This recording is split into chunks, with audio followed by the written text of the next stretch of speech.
Hello student, आज हम पढ़ेंगे हिंदी परिवेश से पाठ 7। हम पक्षी उन्मुक्त गगन के।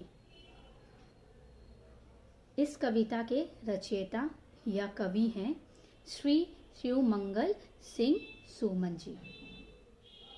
तो आइए कविता शुरू करते हैं। लेकिन कविता शुरू करने से पहले थोड़ा सा हम कविता के बारे में जान लेते हैं कि ये कविता किसके ऊपर लिखी गई है।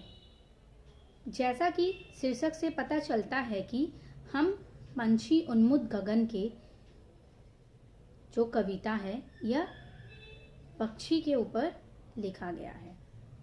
ठीक है, पंछी या पक्षी।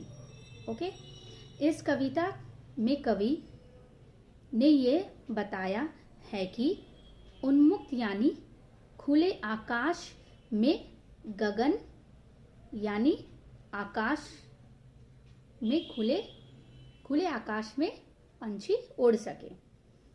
ठीक है, पक्षियों की अपनी अपनी स्वतंत्रता बहुत अधिक प्रिय है और वे अपने स्वतंत्रता को किसी भी कीमत पे खोना नहीं चाहते हैं।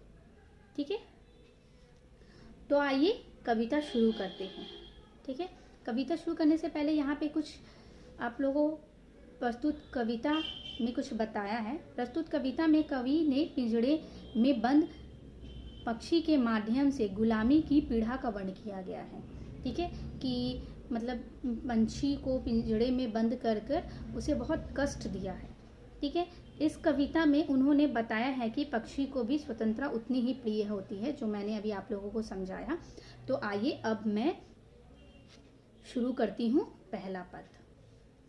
हम पंछी उन्मुक्त गगन के पिंजड़े बंद न गा पाएंगे, कनक तीलियों से टकराकर पुलकित पंख टूट जाएंगे। ठीक है, प्रस्तुत पंक्तियां में कवि यह बताना चाहते हैं कि पक्षियों को अपनी स्वतंत्रता बहुत अधिक प्रिय है। पक्षी क्या कह रहे हैं? वे यह कह रहे हैं कि हम पक्षी उन्मुक्त गगन के हम खुले आकाश में क्या करना चाहते हैं? उड़ना चाहते हैं और उड़ना पसंद करते हैं। ठीक है, कनक तीलियों से टकराकर पुलकित पंख टूट जाएंगे। अगर हमें पिंजड़े में बंद कर दिया जाए या हमारा स्वतंत्र छीन लिया जाए, यानी पक्षी का जो स्वतंत्र होता है वो छीन लिया जाए, ठीक है, तो वो नहीं रह पाएंगे। समझ आया? पिंजड़ बंद का अर्थ है पिंजड़े में बंद। ठीक है, अगर हमारी स्वतंत्रता को छीन लिया जाए और हमें पिंजड़े में बंद कर दिया जाए तो हम गीत नहीं गा पाएंगे। ठीक है, और हमें गाना बहुत पसंद है और ना ही हम गाना गा पाएंगे। कनक का अर्थ क्या है? सोना। कनक तीलिया का अर्थ सोने के सलाखों से। तो पक्षी यह कहना चाहते हैं, चाहे हमारा पिंजड़ा जो है वे सोने का ही क्यों ना हो या सोने का ही क्यों बनाना हो, हम उसके भीतर रहकर भी खुश नहीं रह पाएंगे। हमें मतलब मुक्त होना है, तभी हम अपनी स्वतंत्रता से बहुत प्रिय हो पाएंगे। हम पिंजड़े से निकल पाएंगे और पिंजड़े से निकलने का प्रयास करेंगे और सोने की सलाखों से टकराकर हमारे जो पुलकित पंख है, अर्थात ठीक है, एकदम रोमांचित पंख जो है वो क्या हो जाएंगे? बिखर जाएंगे और टूट जाएंगे। ठीक है, अब आगे हम दूसरा पद पढ़ेंगे।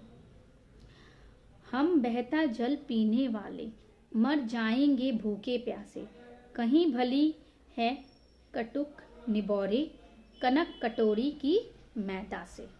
ठीक है, तो हम बहता जल पीने वाले मर जाएंगे भूखे प्यासे। तो आगे पंछी क्या कहते हैं? वे कहते हैं कि हम तो भाई बहता हुआ शुद्ध साफ नदियों का जल पीने की आदत रखते हैं। हमें तो बहता जल पीना बहुत पसंद है और अगर हमें पिंजड़े में बंद कर दिया जाएगा तो हम क्या बिना प्यास से मर जाएंगे और दाना पीना नहीं खाएंगे तो हम सब भूखे मर जाएंगे। कहीं भली है कटुक निबौरी, कनक कटोरी की मैदा। ठीक है, फिर आगे वे कहते हैं कि पक्षी कहते हैं कि सोने के पिंजड़े के अंदर भले ही हमें सोने के कटोरी में दाना क्यों न दिया जाए, मगर हम उसे खाकर खुश नहीं रह पाएंगे। ठीक है, निबौड़े यानी कड़वा रस।